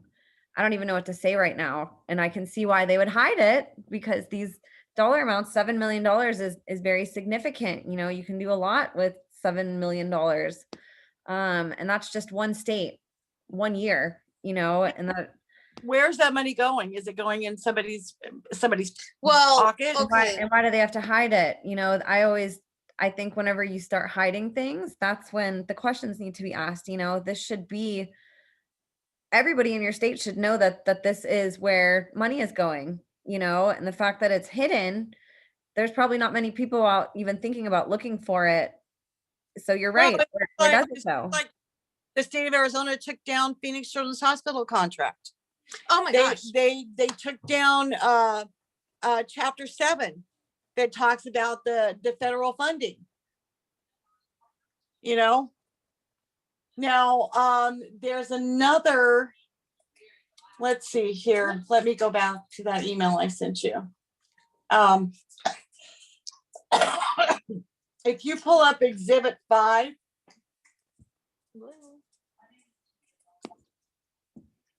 this actually is from 2017, because you know a lot of the information is being hidden on the internet. You know, because this criminal RICO scheme is getting exposed. But the thing though is that this was all on the internet at some point. Like they lay it out there for you to find this stuff. This is just, oh my, like they are just so bold. You know what I mean? But we've all been brainwashed, and we've none of us have, you know what I mean? Like it was just so well hidden, yet hidden complete in plain sight. Yeah. We just never thought to look for it. Out of sight, out of mind. You know what I mean? Your story to me was so important to bring on because it's very easy to dispel a story as being a conspiracy for those people so against wanting to open up their mind if they don't see something. Right. And That's what I'm trying to say here, is that what we have uncovered through documented evidence is this is organized crime. It's a RICO scheme. Right. And these documents, let me just make sure my phone's charging. The documents that we have, they will put government officials in prison. You know what I mean? Like, and the thing is that my case is connected to other cases. Like I've had it where somebody somebody I don't even know that, but just somebody that me and my mom met, and you know, we were asked to like sit in and like listen, you know what I mean, to like the court hearing of this person. Well, all of a sudden my court case gets brought up in her court case during her hearing. This has happened a few times. They can't do that. But I'm telling you right now, if my case, if these documents get in the right hands, it's going to be a domino effect. If you look at Exhibit 5, okay, I stumbled onto this document, and what this document is that it shows the level of evidence that each state requires to actually take a child, for CPS to take a child. Now, the only document I could find was 2017. Arizona is, of course, state administered. They are the only state out of all of the states in the United States of America that uses probable cause to take a child away from a family. But I want your viewers to know that we'll get more in depth in the topic. We're running out of time though, but like this takes you to, you know, the children that they are finding from these underground tunnels. I mean, most of the children that are found in these underground tunnels come from CPS, and that, ladies and gentlemen, we will get into that topic, you know, with maybe tomorrow or the next time that we're on here. But I'm telling you right now, this world that we are living in right now, it's a stage. It's so well put together, the way everything is designed. It's for a very satanic, very evil purpose to prey on children mainly.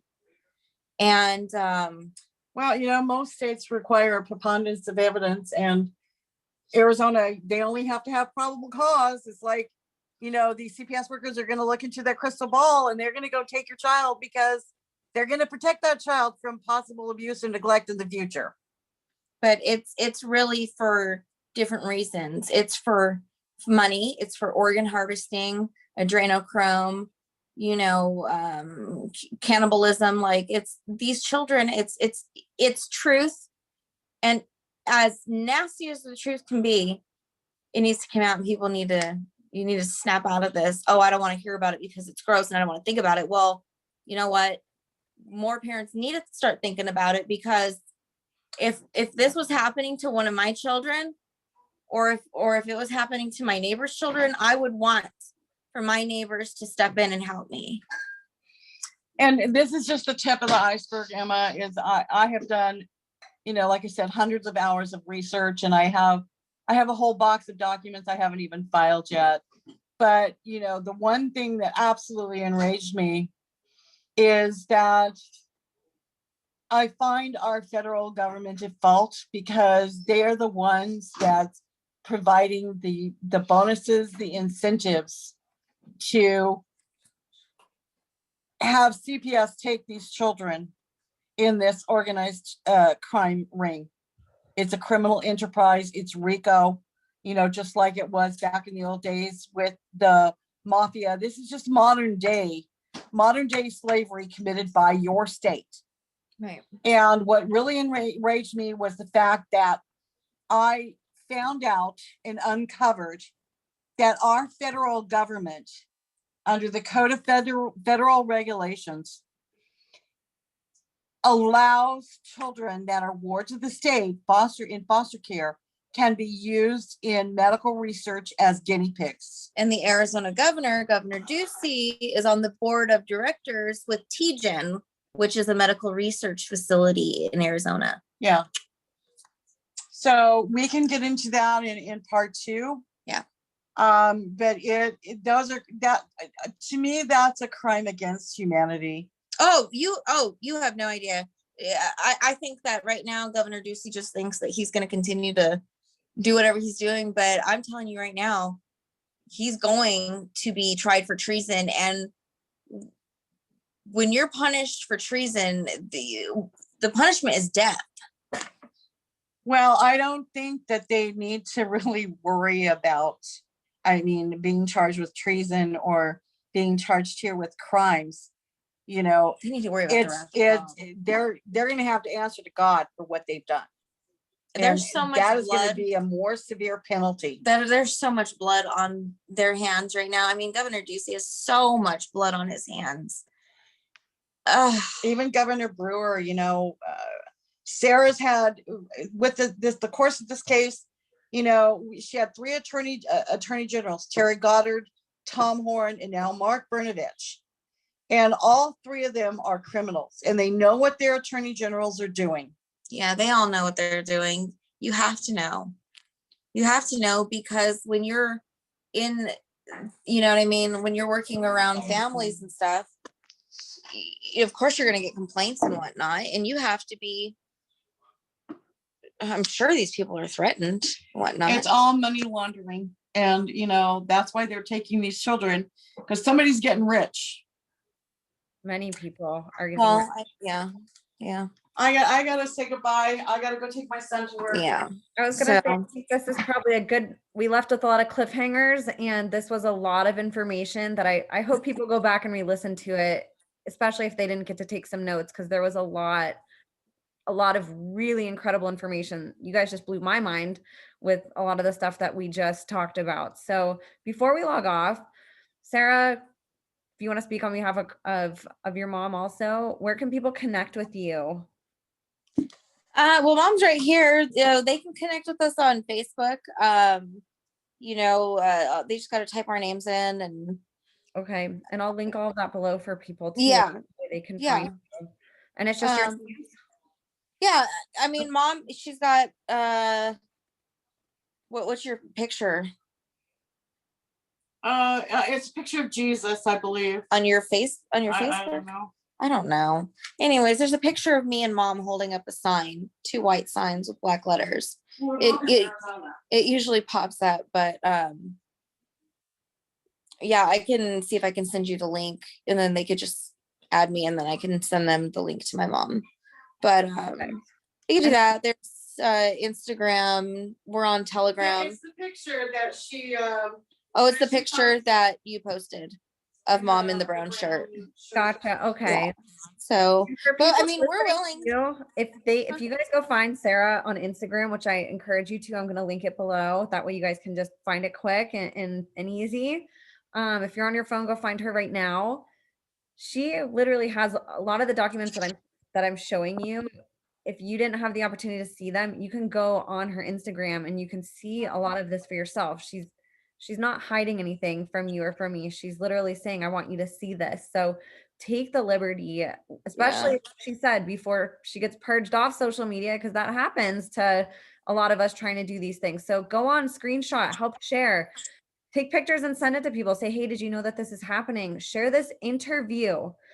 It takes all of us. We have to be the ones talking about this. It's not gonna, you're hearing these names of who's involved with this, and we're expecting that they're gonna take care of it, not realizing that their toes are dipped in this, if not their entire body totally submerged in it. So we have to be the ones to share this information. We have to be the ones to make this change. It's not gonna come from the people that we're trusting to do this. And I can't stress that enough for people. If there's one thing I've learned, it's that we, the people, have to be this movement. We, the people, have to put our resources together. And I am begging people that are lawyers, that are judges, that are knowingly participating in these crimes, even if you're not benefiting from it, even if it is something that you're being coerced into doing. We need more people stepping out of that and saying, I'm willing to share my story, or I'm willing to help with this case. And if people listening know people that could help Sara and her mother, please come forward. We're trying to build a community. We want these resources available and it to happen organically and grassroots, because as you're learning, the people that we're told to go to aren't the best options to go to. And a lot of them are profiting off of us being trained to go to them. So I want you guys to think about that and to think about how you can be a small part in this, whether it is just sharing this interview with a friend, connecting with Sara on Instagram and screenshotting, or sending her post to your friends that can go look at things, or posting them to your story. We need to get the word out on this. We need to spread this. This has to become a movement that we all actively participate in, because unless we all do that, these people are they're working overtime to make this happen. Right. And we're sitting back thinking that somebody else is going to take care of it. We have to work harder than they are. And so that means that we all have to come together, and there has to be more of us than them. We have to be working twice as hard as them, and we have to be the ones to share these stories. So you thanked me earlier, Sara. I can't thank you enough. You're so brave for doing this. I mean, these stories, I get so heartbroken even listening, and I can't even fathom being in your shoes and having the strength that you do to keep going on every day and speaking, showing up with a positive attitude, wanting to educate people, wanting to share your story on a platform like this. It's got to be painful to talk about it, and to relive it and rehash it. And so I just can't speak highly enough about you for, your children are so lucky that they have you as their mom.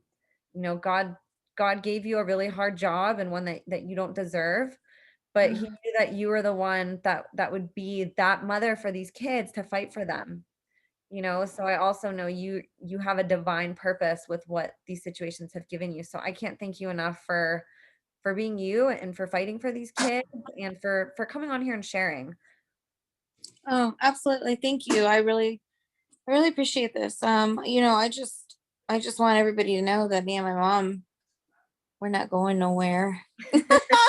We're not going anywhere. So, and I know there's those that are fighting, there's an anointing on everyone that's out there, you know, stepping out of fear and saying, you're not going to control me, and using, the voice that God gave you, because it says in the scripture that life and death is in the power of the tongue. You know what I mean? If you speak life into something, you know what I mean? You're gonna get that. I know that the more that people speak out on the truth, the more that the light is going to get spread, and the more people are going to wake up. And you know, I mean, you guys saw it firsthand with what they did to President Trump. I mean, that's how evil that and careless that they are right now. So if there's ever been a time to speak up, now's the time, because America's at war. We're at war from within our own government, and our own government's colluding with, you know, other countries to make this Nazi Germany again. And we got to break and abolish that cycle. It can happen. It's possible. So I'll leave it at that. And you guys heard a little bit ago what's in store next week. So on next week's episode, we're gonna finish or have the part 2 if there's more to go over. But we're gonna dive down some of those rabbit holes that we talked about just a little bit ago. So Sara, thank you so much again for tuning in. I appreciate you, and everybody, please subscribe. I can't stress enough to share, connect with Sara. I'm gonna have all of her information below, and we can't wait to see you guys next week. So thank you guys so much for tuning in. Sara, you have a good day, girl, and I'll talk to you soon. Okay, thank you. Thank you. Bye. Bye, everybody.